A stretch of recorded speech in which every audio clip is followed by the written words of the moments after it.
Hey guys, so I'm going to be helping out Brian a little bit today with helping anybody who needs help with skinnies. This is one that me and my dad made about a couple months ago. Oh, it goes from just a single plank wide, which is about as wide as my foot, so probably about 4-5 inches wide. Gets a little bit wider, but it has a bend in it. And then goes a little bit wider with even wider with a little bit more of a bend, and then a straight down slope where it drops off.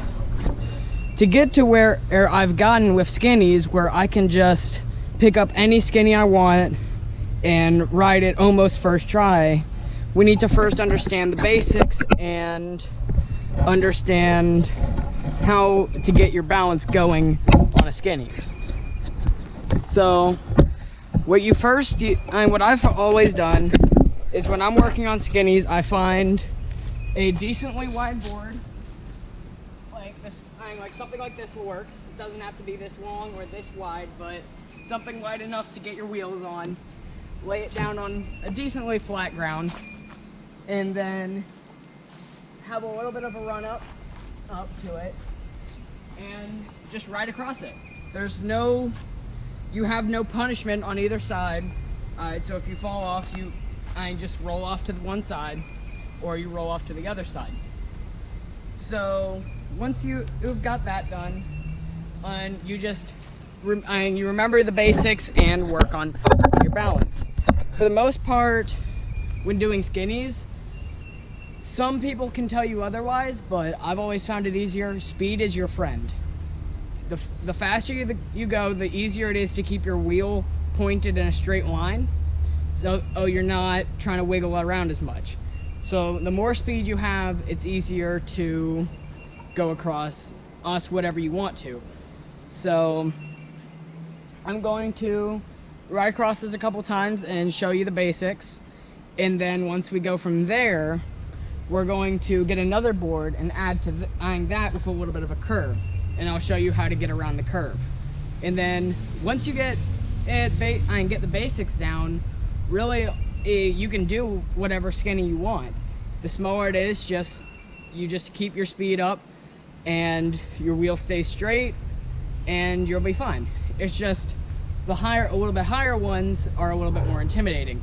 So once you get it out of your mind and know that you've done something smaller, closer to the ground, you can do almost any skinny you want.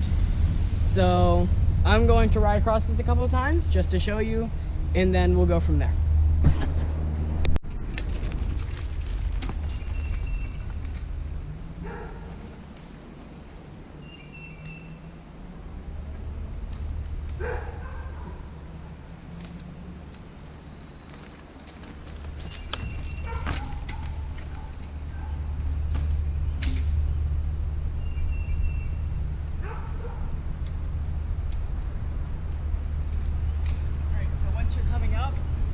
Find the center, keep your speed up, and go.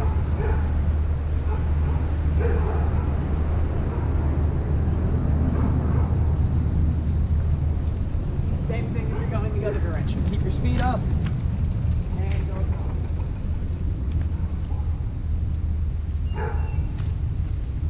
So usually when you're doing skinnies, if it's a little bit of an uphill, you don't want to do a full...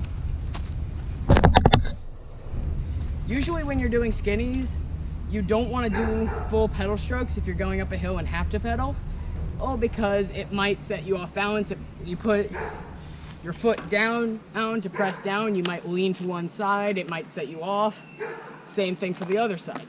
So what you want to do is, I'm pretty sure there's a lesson, I'll put in the caption which lesson it is if there is, but it's ratcheting. So just really quick, ratcheting is where you don't do a full pedal stroke. You pull back a little bit on the pedals, push down. Pull back some more, push down. So you're doing a ratcheting method instead of doing the full pedal stroke, so it keeps your balance a little bit more stable. So next we're going to find a different piece of wood. It can be whatever you need. just find another board. Like I've got a bunch of wood down this way. I'll grab, say, this board. This board looks like it will match up to it pretty well. So you just grab a board, and if you don't have anything, you can literally just, if you have chalk laying around, just drop on your driveway with some chalk. Can have somebody watching you or set up a camera to see if you go outside of the line, then you need to work on turning a little bit more. If you stay inside the line, then make it a little bit harder. But since I've got wood laying around, it's the easiest because you can feel it. So, all right, now that I've got two boards, what you want to do is keep your board about out straight, and then you can either make it longer by lining them up straight, or if you want to make it a little bit harder, which I'm going to do because just to keep, for the time's sake on this video, I'm going to make it turn a little bit. So to make it turn, what you want to do, this one isn't a very technical turn. What you want to do is, when you're coming across it, you want to keep your front wheel to the outside, because if you think about it and watch, your back wheel doesn't always follow exactly where your front wheel does. So if you're coming along and go around the middle with your front wheel, your back wheel is going to go very close to the edge. And you don't want that, because if you're really high off the ground and you get a little too far to the inside, your back wheel falls off, your back wheel dips, and you go flying, which you don't want. None of us want. So what you want to do is, when you're coming up the skinny, you want to go to the outside a little bit, and then start curving in with your front wheel to the outside of the board, like the outside of the turn, as you can see here. And if you watch, my back wheel, it will get a little close, but it will stay completely on the board. There won't be it won't go too far to the side. So once you know your bike has gotten past the boards, and that's something you should probably work on, is knowing where your bike is at all times. This is a whole nother lesson that if people want me to do it, I will, but this teaching is supposed to be for Brian. I'm just helping him out a little bit. But know where your bike, the back wheel of your bike is at all times, and you don't have to look. So do it where, like if you're going up onto a curb, you kind of, in your mind, time how long it takes you at a certain speed to pick up your front wheel, it gets over the curb, and then how long it takes for your back wheel to get over the curb.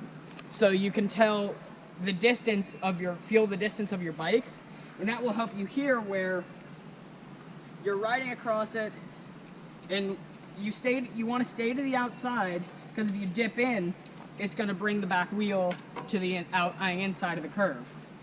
So what you want to do is keep your front wheel to the outside until you know for a fact your back wheel has gotten across it, and now I can dive back into the middle a little bit, and that will let me take my I-corner. So I'll ride across this a couple times and show you how to do it and how not to do it. So yeah.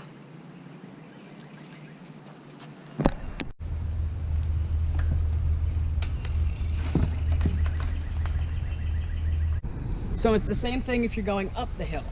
You want to use that ratcheting method to keep yourself balanced. You want to keep up a little bit of speed, and you just, when you're coming up, you keep your front wheel to the outside and let your back wheel follow to the inside. And that will help you get around corners.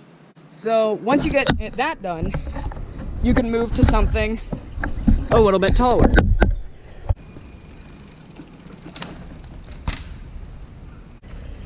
So if you watch the video back, you'll see my front wheel goes to the outside, and to this board on the outside, and then my back wheel follows on the inside. I'll do it one more time just to show you, and then I'll show you the variation that you can do, coming off and going backwards across it.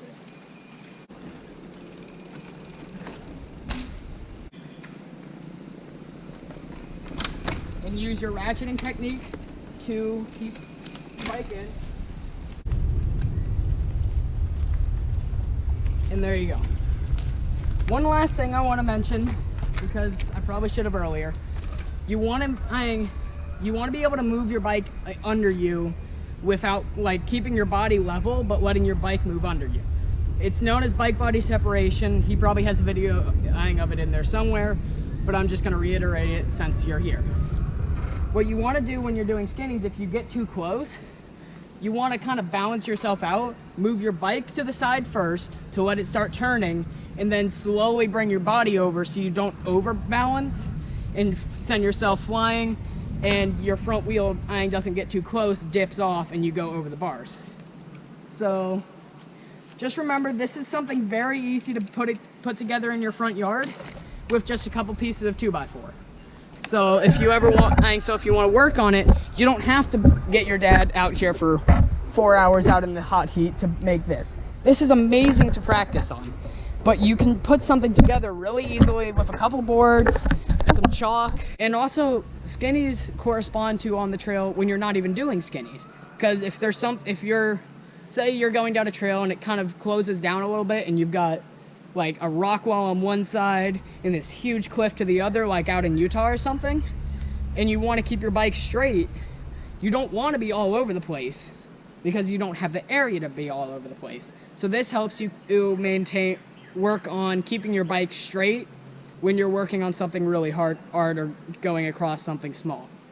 So I hope this was helpful. I know it wasn't the caliber of what Brian teaches, and also it was longer.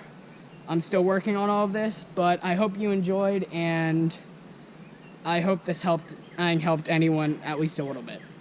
Thank you.